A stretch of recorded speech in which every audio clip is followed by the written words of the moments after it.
Hey guys, good morning. Welcome back to our new vlog. और आज हम बात करने वाले हैं डॉक्टर श्रीलेखा मैम से, जो कि ग्रुप डायरेक्टर हैं MJ schools and MJ colleges की।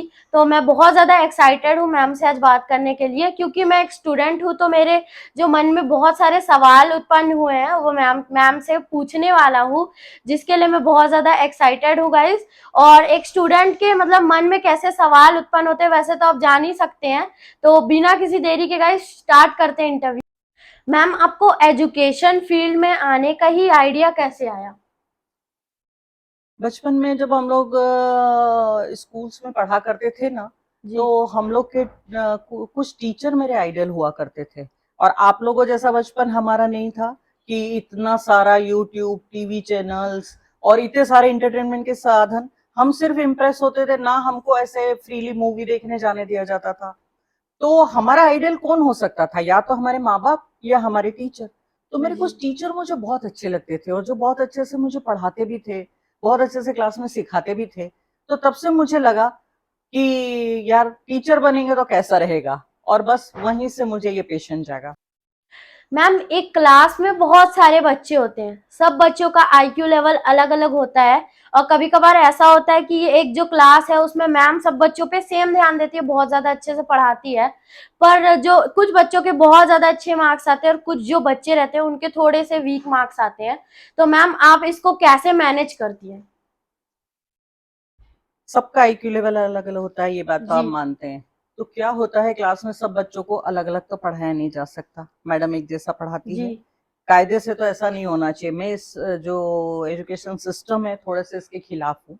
पर फिर भी अब जो चल रहा है हमको तो उसी को बेटर करना है। तो ऐसा किया जाता है कि जब आप लोगों के जैसे मंडे टेस्ट, थर्सडे टेस्ट या आपके क्वार्टरली होते हैं, उसके बाद जो बच्चे थोड़ा कम परफॉर्मेंस कर रहे हैं, मैं उसको पुअर या रेमेडियल या वो उसमें नहीं मानती हूँ बिल्कुल भी। जी। जो थोड़ा कम अच्छा परफॉर्म कर रहे हैं, उनकी क्लासेस फिर अलग से लगाई जाती हैं और उनको बाकी बच्चों के साथ कोप अप करने दिया जाता है। और फिर से बोलने वाला था। मैम, एक क्लास में अलग अलग सब्जेक्ट्स के अलग अलग टीचर्स आते हैं। पर ऐसा कुछ होता है, जैसे हमारी क्लास में बहुत बार हुआ है, हम लोग की जो मैथ्स टीचर आती है तब बच्चे बहुत ज्यादा अच्छे से ध्यान देते हैं। पर तभी अगर हिंदी मैम आ जाती है, हिंदी टीचर्स आ जाती है, तो बच्चे ध्यान देते हैं पर थोड़ा सा मतलब मस्ती ज्यादा करते हैं। तो मैम, आप इसको कैसे मैनेज करती हैं? इसको मुझे क्या मैनेज करना है, इसको तो बच्चों को मैनेज करना है। जी। देखो, मैथ्स की क्लास में बच्चे इसलिए ध्यान देते हैं कि उनको मैथ्स बहुत टफ लगता है। शायद तुमको भी लगता होगा। मैं जानती हूँ कि बहुत कम बच्चे ऐसे रहते हैं जिनको कि मैथ्स टफ नहीं लगता। मैं तो बचपन में भागती थी मैथ्स की क्लास से। जी। और मैंने इसलिए पूरी पढ़ाई फिर बायो में करी, क्योंकि सच में मुझे मैथ्स पढ़ना अच्छा। और जब केमिस्ट्री और फिजिक्स में कुछ सम आ गए ना, तो मुझे लगा वो कहाँ फंसे, आर्ट्स कर लेना था। हम्म। तो मैथ्स सबको टफ लगता है, तो जी। उसमें आप लोग कॉन्सेंट्रेट हो जाते हो। और हिंदी ऐसा लगता है कि ये तो हमारी मदर टंग है, हमको आती है। जी। और कॉलेज का जो मेरा एक्सपीरियंस रहा है, मैक्सिमम सप्लीमेंट्रीज हिंदी में आती है, क्योंकि बच्चे हिंदी पे ध्यान नहीं दे पाते और फिर वो ग्रामर में फंसते हैं जाके। जी। एक पॉइंट तो इसका ये है। ये आपकी तरफ से है। दूसरा टीचर की तरफ, किसी किसी के साथ क्या है, कोई टीचर्स के साथ हम लोग का बहुत अच्छा रैपो बन जाता है। जी। पता नहीं वो चार्मिंग होती हैं या उनका डिलीवर करने का तरीका बहुत अच्छा रहता है, तो हमको उनको सुनना बहुत अच्छा लगता है। कई बच्चे टीचर को सिर्फ देखते रहते हैं, मैंने ये भी एक्सपीरियंस किया है। और उनकी क्लास में पिन ड्रॉप साइलेंस रहता है और कोई टीचर के साथ हमारा रेपो बन ही नहीं पाता। या तो जी। हमारे सीनियर्स हमको भड़का देते हैं उनके खिलाफ कि ये तो हम्म। जो भी आपके वर्ड होते हैं एक्स वाई जेड, कि ये तो ऐसी है वैसी है या ऐसा है वैसा है।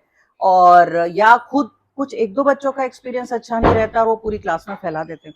तो उस टीचर को बच्चे पसंद करना थोड़ा कम कर देते हैं। जी। और फिर आपका मन लगता नहीं है उसमें, तो आप लोग मस्ती करते रहते हैं। तो इट डिपेंड्स कि टीचर कैसे डिलीवर कर रहा है और आपको अपना कैसे बना रहा है। तो हम लोग स्कूल में क्या करते हैं, कॉलेज में तो ये सब नहीं चलता। जी। कॉलेज में डिपेंड करता है पूरा प्रोफेसर या लेक्चरर जो है उनके ऊपर कि वो बच्चों को कैसे बांध के रखेंगे। और उसमें भी यदि बीच में बच्चा को उठ के चला जाए तो आप कुछ नहीं कर सकते। जी। बट स्कूल में तो बच्चा नहीं कर सकता ऐसा। इसलिए स्कूल के टीचरों की बार बार, टीचर्स की हम बार बार ट्रेनिंग करवाते हैं और उनको ये बोलते हैं कि आप एक्सप्लेन इस ढंग से करो, मतलब इतने इजी वे में, कहानियों के साथ और कविताओं के साथ, कि बच्चे आपकी क्लास में फुल अटेंटिव रहे। मैम, आप एमजे स्कूल्स और एमजे कॉलेजेस में एक ऐसा कैसा एटमॉस्फेयर क्रिएट करती है जिससे बच्चों को लगता है कि हमको पढ़ने में बहुत ज्यादा मजा आ रहा है और हम अच्छे से तुरंत तुरंत क्विक क्विक लर्न कर रहे हैं। हम स्कूल से शुरू करते हैं। जी। स्कूल हमारा नया अभी 2-3 साल पहले ही खुला है, बट हमने वहाँ पे क्या किया है कि बहुत सारे टीचिंग एड्स रखे हैं, हम्म। ठीक है? तो बच्चों को देखने में ज़्यादा मज़ा आता है और थोड़ा सुनते रहें लेक्चर ना बोर हो जाते हैं, सिर दुखने लगता है, नींद आने लगती है बच्चों जी। को। उसके अलावा स्मार्ट क्लासरूम्स हैं आजकल, तो स्मार्ट बोर्ड पे जब वो मूवी टाइप का आपका कोई भी चैप्टर चलता है, तो आपका बहुत इंटरेस्ट बढ़ता है। हाँ। और तीसरी बात है कि हम उसको प्रैक्टिकल से दिखाते हैं।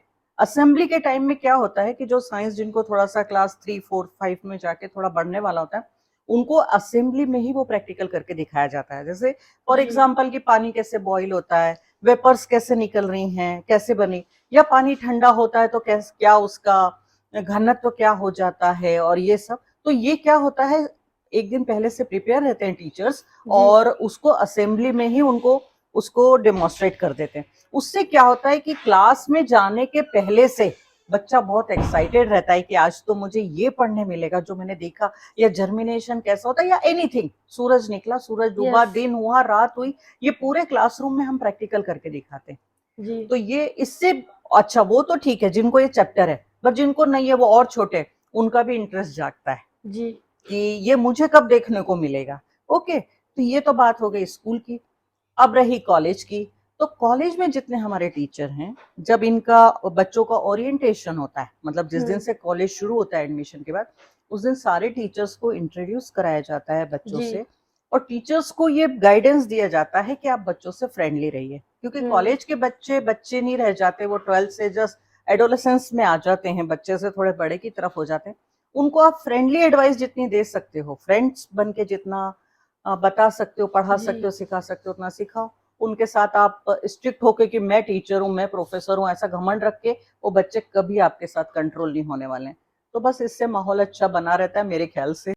मैम, आपके ये जो एमजे ग्रुप है, इसकी आप थोड़ी मुझे जर्नी शेयर कीजिए। आपने कैसे स्टार्ट किया, आपने कितना स्ट्रगल किया, और थोड़ा सा मुझे थोड़ा नॉलेज और शेयर कीजिए। स्टार्ट तो मैंने नहीं किया, जी। ये हमारा जो एमजे ग्रुप है ये 2001 में स्टार्ट हो गया था और मैंने इसको ज्वाइन किया 2005 में, जी।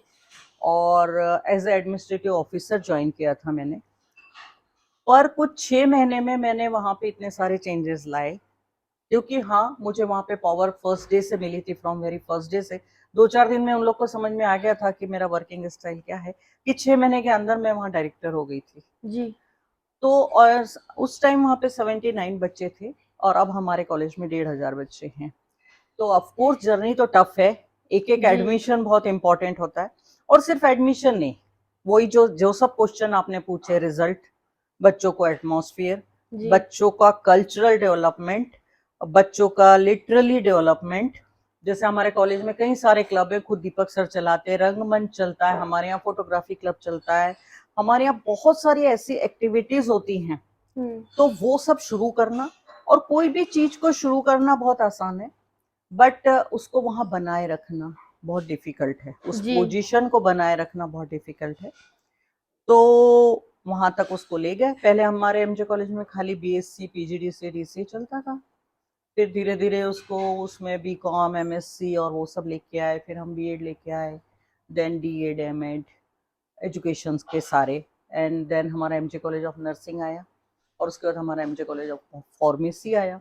और जब यहाँ पे सारा हो गया तो ऐसा लगा, और ये सब लाइन अप हो गया, अब स्ट्रीम लाइन चलते हैं, अब मुझे उनको रोज देखने की जरूरत नहीं है, अब सब लोग वहाँ पे 3-4 प्रिंसिपल हैं, बहुत सारे अच्छे प्रोफेसर्स हैं, एचओडीज हैं, ये हैं, उन लोग उसको संभालते हैं।